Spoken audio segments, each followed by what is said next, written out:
Welcome to LaTour Retirement Talk. I'm your co-host, Tony Shore. I am excited to be here today because my friends Jim and Josh are here, Jim Margraf and Josh LaTour, to host the show, to bring the wisdom, provide some financial education, and hopefully some hot tips for all our listeners and viewers out there. They usually have some great advice. Now, what's going on, guys? I know you were away last week. Was it last week, your summer camp that you two run together, right? That's right, Tony. Yeah. For your church. We spent all week.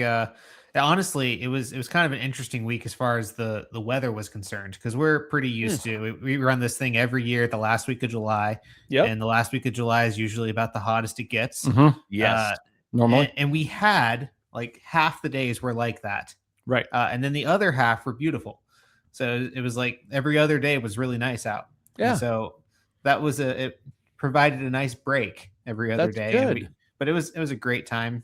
Great time with the kids. They all seem to enjoy it. And so I suppose we'll keep doing them. Yeah. Well, you guys have been, how many years have you done this? This was the 25th. That you guys have done it? Not that I've done it. I've been, let's see, since 2009 was my first year. Still, that's a long time. I was going to say 20, you can't have been doing this 25 years because you would have started when you were 5. So, or younger. You started in this this camp as a camper. Yes. Yeah, I did. Oh, sure. But I meant like your current positions, basically running the camp. You guys have been doing it a long time. Yeah. I've been doing it 10 years. Yeah. Same. I was a counselor at our church summer camp. I was a counselor for 2 years. Yep. And then they asked me to never come back. I would go out at night with my cabin's kids. I was in charge. Each counselor had a cabin. Okay. And we would, we would play jokes, bad ones. Yeah. Yeah. On the other campers at night, we'd go out and do things. We do have a night raid that we do on the campers. And, that's always fun. We've had a couple of years where we did make it, where we had a scavenger hunt, and we played a lot of jokes on the campers as the staff, with a garden hose and super soakers and things like that as they're running around in the dark and they come around a corner and we had a lot of fun. Oh, yeah. Yep. The kids we had, I'm old. You probably don't even have this, but we had clotheslines outside the cabins to hang our wetsuits and dirty clothes on and things. And one time, my cabin took everybody else's, we took down the lines and hung them way up, got these tall ladders.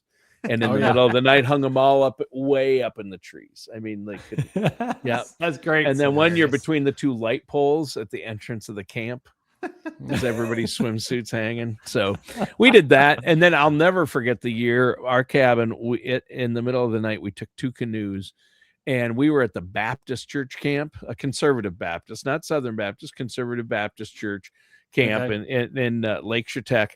And across the lake from us, directly across, and the lake kind of narrows there, so it wasn't too bad. Directly across the lake was the Lutheran summer camp, and always same age kids, same years, because sometimes we'd even have co-things. But we went over and teepeed. We got, when we drove there, me and my buddy, who were counselors, our trunks were full of toilet paper, and we got all our campers, and we got into the canoes, loaded the canoes full of toilet paper, went over middle of the night and teepeed the Lutheran church camp. We got in. I never was a counselor again after that year, but I wonder why. That was fun. Started a mini decade feud between them. Yeah, I thought that was fun. Was fun. But church camps can be great. I know you guys do a great job. You had fun. Any crazy stories from this year that you can actually tell on the air? Or no, there wasn't anything that was really crazy this year that I can think of. No, it was a really nice group of kids. That's good. And a lot of them were they'd come back if they'd been there before several times. Many of them. That's always good. And so it was a really nice group of kids. A lot of them are not your prankster type or troublemakers. They were a lot of them were just really good kids. Yeah. So Yeah. made it pretty easy. That's awesome. I mean, that's awesome. Wearing Well, out teenagers wears you out, but yeah, I raised 3 of them myself, and yeah, I was a camp counselor, so I know. Well, hey guys, let's dig into this. Obviously, diversification is a word I hear thrown about. Financial advisors talk about it, financial people, diversify. But just how important is it? What do we need to know about it? What should our listeners and viewers be aware of? And some people I think a lot of people think they hear diversification. Oh yeah, I've got money in different stocks, or I've got some money in the bank and some money in an IRA, so I'm diversified. But that's not necessarily true, is it? No, not necessarily, Tony. I mean, diversification is often overlooked. And I mean, you can use the extreme scenario of, putting all of your retirement into one single stock. And, what if something happens to that company and you just watch it plummet overnight? Right. And that's your extreme scenario. But diversification is, like I said, it's often overlooked. And a lot of people don't have as much as they think they might. So to start with, what's the reason for diversification? The goal literally is protection. Right. I mean, if you have too few investments represented in your portfolio and just a few of them struggle, it can really upset the apple cart. So having the right balance of things and having enough different types of investments and different companies represented in your portfolio, it's extremely important to help balance out maybe you have a lot of different companies, but you've got them all in the same industry. Well, what if that industry ends up in a world of hurt from legislative risk, or they fall out of favor or something like that, and you've got too much tied up into that industry? Well, that's not proper diversification. And so by having things spread across the different industries, not just different companies, then you have true diversification and can help combat some of those issues. Tony, when we're sitting down with potential clients, a lot of times you have someone that'll come in and bring their portfolio that they already have, and have someone come in, they have 30, 40 different mutual funds, and we'll do a review. We use a Morningstar report that we use to do this, and when we look at it, and a lot of times the top holdings of a lot of mutual funds will all be similar. And so what you end up with is, I think I have diversification because I have 30 or 40 different mutual funds. But what I really have is an illusion of diversification because the top holdings are so similar. A lot of times same companies, same industries, all of those things. And so, what we do is when we sit down with someone is, okay, let's get some diversification on purpose.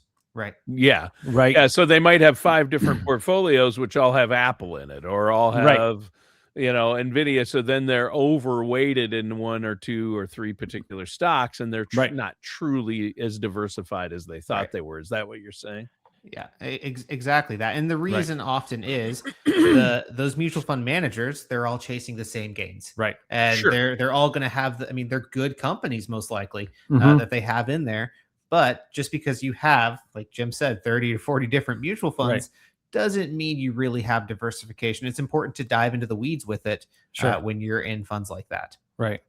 And one of the things I think that we do, and I personally really like the way that we do it when we're setting up a client, is as we use the different portfolios, we use rules-based portfolios. So not every portfolio that we use is going to respond the same to a given market situation. Right. And I think that is really helpful as well. So yes, there's different components in the different portfolios that we use, but they respond differently to the market. So that also helps, because if the S&P is down 20%, I don't want everything that I have following the S&P exactly. Maybe some of it doesn't go as far as the S&P does, but I would like some of it to respond opposite.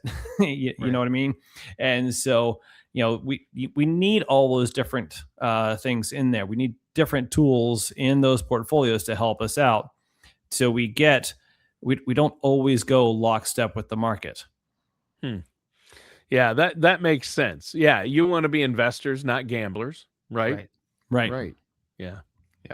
And so what are some of the key components of a diversified portfolio? Well, we can start with, the basis is going to be your stocks and your equities. And the reason why those are kind of the foundation of a portfolio is they have growth potential. Yep. And you got to have growth. Yeah, I mean, stocks are the best game in town for if you look at the last 100 years, stocks are where the growth is. I mean, there's bonds too, but those have their own feature, their own reason for existing. The stocks are really where the growth is at. But you don't want to be overbalanced in that either, depending on the stage of life that you're in. And you want to be diversified within those stocks. Like I said, different companies, different industries, different types of companies. I mean, you have your domestic stocks, you have your international, you've got large cap, the bigger companies, small caps, smaller companies. And at different times, those are going to react differently based on what's going on in the overall economy. And when we look at international, even the global economy, it can have a major impact. Right. And then, of course, as we want to get more conservative many times as we get older, that's what most people tend to want to do, is now you want to add some bonds in there. You're looking for something that's going to provide some income. And, it's going to provide a balance to the stock portfolio. And the traditional idea with bonds is that when stocks are going up, bonds might be decreasing, but when stocks are coming down, those bonds are going to help hold things up. And that's been the traditional point of view. It doesn't always work out, though. Sometimes stocks and bonds will both go the same direction, which we had recently here in 2022. In fact, at one point, while both were down, bonds were actually down more than stocks. And so there is more to diversification than just stocks and bonds. So that it's important but what you're going to hear us say as we were talking about this is that we have the right mix for you. Okay. You don't want to have your advisor's mix of stocks and bonds. Josh and I are at different stages of life. Our investments reflect that. We have somebody else who we're sitting down talking to is 65 years old. Their investment mix is going to reflect the stage of life that they're in. And that's the biggest and most important thing when it comes to diversification, that you're doing it for where you are in life, your goals, your objectives, and your risk tolerance. Can't emphasize that enough, is that the diversification has to match you and where you are in life. Yeah, that's true. Everybody's situation is different. So what's diversified to one person, you might need some adjustment for another. There's no cookie cutter approach. Like, you all need these portfolios and these stocks at these percentages, and this percentage of money in this bucket, this percentage in that bucket. And I think too often people try to, rely on those rules of thumb, or do what their neighbor did or their buddy at work. Right. Exactly, Tony. And that's exactly what Jim's talking about. The traditional rule of thumb was having the right split of stocks and bonds in retirement. Right. And while it worked for a long time, we're not necessarily in the same economic stage that we were back in the 70s, 80s, and 90s. Right. When we turned the century, a lot of things changed. We started seeing some differences in recessions. And so you want to maybe introduce some other things into your portfolio than just your traditional stock bond split. So, and talk about another thing here, annuities. Another conservative investment. They're actually more conservative than bonds are, particularly fixed and fixed index annuities are more conservative than bonds. Because bonds can go down. There's still risk with bonds, right? There are. Exactly. And in a fixed or a fixed index annuity, you can't have a market related loss. And so it takes off that market risk off the table based on the claims paying ability of the insurance carrier that you're utilizing. Sure. So that's a great thing to provide that conservative nature into a portfolio. You don't want to have everything in an annuity that wouldn't be properly diversified either. No. Right. But having it as a piece of the puzzle can be extremely helpful. And depending on the annuity, because they're not all created equal, they all have different facets and different advantages and different drawbacks. But depending on the annuity, you could even have really decent growth potential in something that you can't have a market related loss. So that's a great feature too. You get downside protection. Your principal can be protected. And Sure. you get certain guarantees, and anytime we mention guarantees, they are based on the claims paying ability of that insurance company, and that's why you work with highly rated insurance companies. That's right. If you have a situation with a client where that might be something they need, right. I just want to throw in one thing here. When it comes to annuities, a lot of times when we mention it in an appointment, you get some extreme reactions. It seems like when you talk about annuities in particular, there's no middle of the road. People are like, oh, maybe not. It's either I love them or I hate them. You get that very much polar opposite viewpoints. And what I've found in talking to people that love them is they used it to do the job it's intended for. Right. And the people that can't stand annuities are trying to get it to do a job that it was never meant to do. Right. And so here's the thing that, we as financial advisors, as fiduciaries are paying attention to is what does the client need? And then what tools do that job the best? It's not so much, oh, you need this, you need this, you need this. It's what tool fits or what combination of tools, investment tools fit what the client needs better than any other mix. Yeah, there you go. And if you take anything off the table, you mentioned stocks and equities. That's risk, high risk, and hopefully high growth. But that's risk. And then bonds and fixed income investments, a little safer. And then if you want principal protection, there's things like fixed and fixed index annuities. But there are types of annuities that do have high fees and risk. And so that's, I think, where people might have gotten a bad taste. Maybe they got the wrong type of annuity for what they were trying to accomplish. But the insurance companies have gotten so competitive with these annuities where they've really improved them for the consumer, for people, and especially as a retirement tool to create income, create your own personal pension in retirement. So you can still get some growth, maybe beat the CDs or a savings account. You want some growth to keep up or beat inflation, but yet you don't want it at risk in the market. So that's a nice and you want your principal protected, right? Yeah, absolutely, Tony. Okay, so what's another investment, or I don't know if I'd really call it an investment. We're going to talk about cash. Okay, so having cash in your portfolio is also important. Right. And that may sound crazy coming from a financial advisor. I make money based off of funds that are invested, not based off of cash, but I'm also a fiduciary. So I have to make sure that my clients have the proper mix, and having money in cash is important. Not the job of every dollar isn't to be invested for growth. You need to have a local liquid cushion, an emergency fund. You guys are always harping on that. And that's one of the first things you talk to your people before you're shoving all your money into growth or into the market. You first need to build up an emergency fund and then 100%. Get credit card debt paid down and then build up your investments, right? You've always talked about that. That's exactly right, Tony. Yeah. And the thing about a cash cushion, emergency fund is a great place to start, but it's more encompassing than that. You want to be able to have something that can cover, not just emergencies, but sometimes some of the extras that you want to be able to take care of either in your working years or in retirement. So having something local, accessible, you don't have to wait, the week to get it out of your investments. You don't have to worry about paying taxes when you take those funds out because it's cash in the bank. Right. And so that's an important piece of the puzzle when it comes to a diversified portfolio.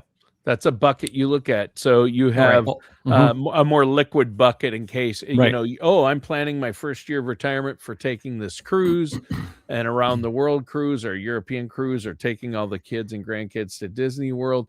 So then you want a bucket where you're not going to be pulling that big chunk of money out of the market in case the market's down at that time. Absolutely, Tony. And, that cash it really is important. It keeps us most of the time from having to lean on those credit cards when things happen. And, there's always something that's going to happen. We live in a world where there's going to be something that happens. I don't care if you are getting to the place where you need a new car, or we've talked about it before, the appliances that you bought all at the same time. Now they start dying all at the same time. It's never just one at a time. Yeah. For our listeners in this area, a hailstorm comes through and that they need to have access to that cash. And, it's also interesting talking to different people. How much cash should you have? It's very different depending on your particular situation and what you want to do. So, it's very, again, very individual. I think the next thing that you can look at for diversification is some alternative assets, like real estate. Right. Having some real estate in your portfolio can be a great thing. It's not correlated to the stock market. The value of homes or rental properties doesn't go up and down like the stock market does. Right. And so having something there can help out as well. Now, again, is real estate right for you? Right. That is a big question. It's not right for everybody, but it can help out. It can help out with some of our taxes and some of the other things that we have to that we look at.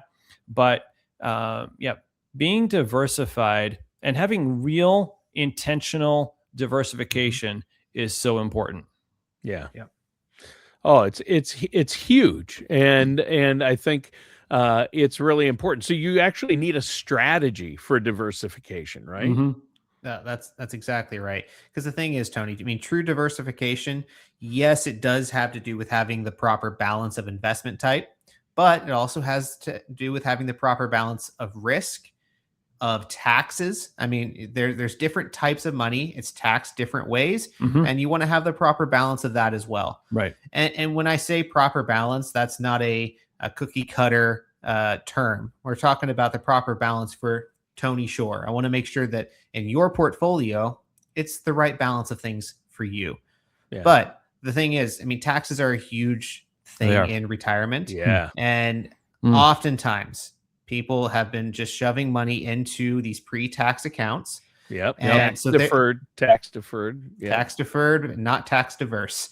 Yeah. And I just came up with that off the dome there. Wow. Yeah. And so they don't have any diversification. Got a gold star for Josh. That ready to put up there.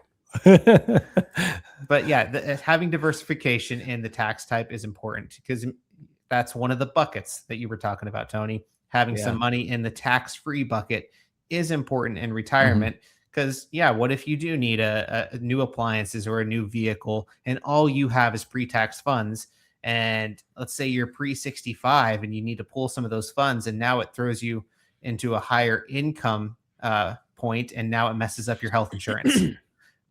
That doesn't happen when you're pulling it from tax-free funds, but it does when you're pulling it from pre-tax. Right. And so having that proper diversification there really can help out a lot. Yeah. And I think that's huge. Now, once you have, you're working with trusted financial professionals like yourself, and you set up this diversification, you say, yep, I've done these things. I'm diversified. I listen to you guys.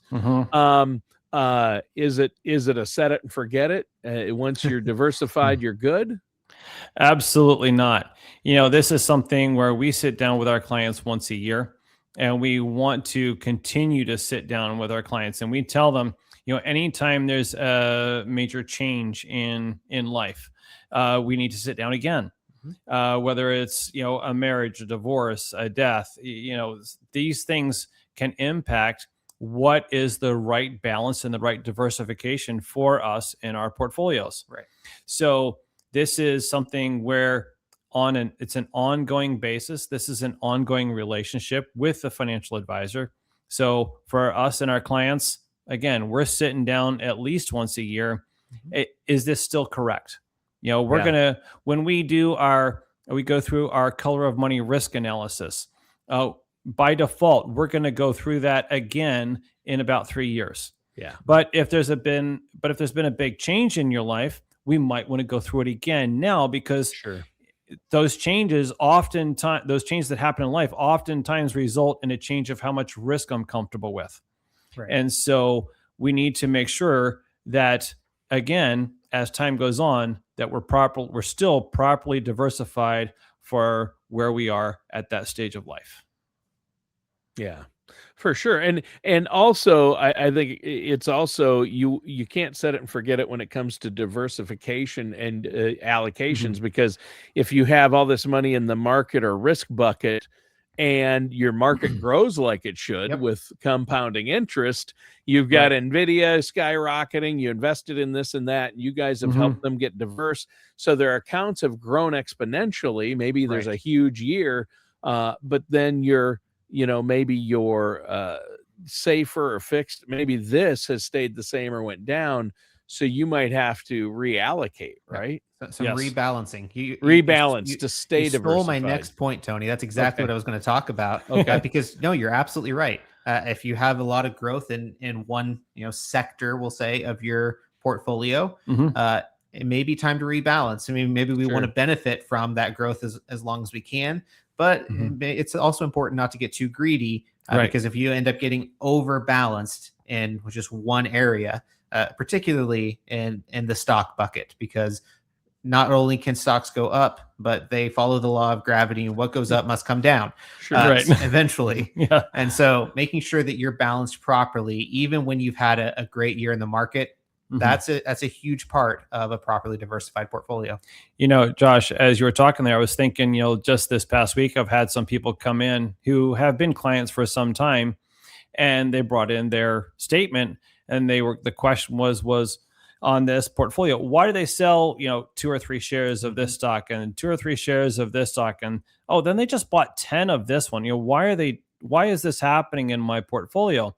So, what's happening is, we are needing to make sure that we're staying at the right risk profile for this portfolio. We don't want one thing to get way ahead or get way behind. We want to make sure that risk amount on that portfolio stays within a boundary, so that if you are a conservative individual and you're in a conservative portfolio, we don't want it to become a medium or a higher risk portfolio. We want it to stay as a conservative portfolio. Right. So again, this is, we talk about this all the time, and we do this all the time with our clients. Diversification is so important, and being in a place that's right for you is really where it's at.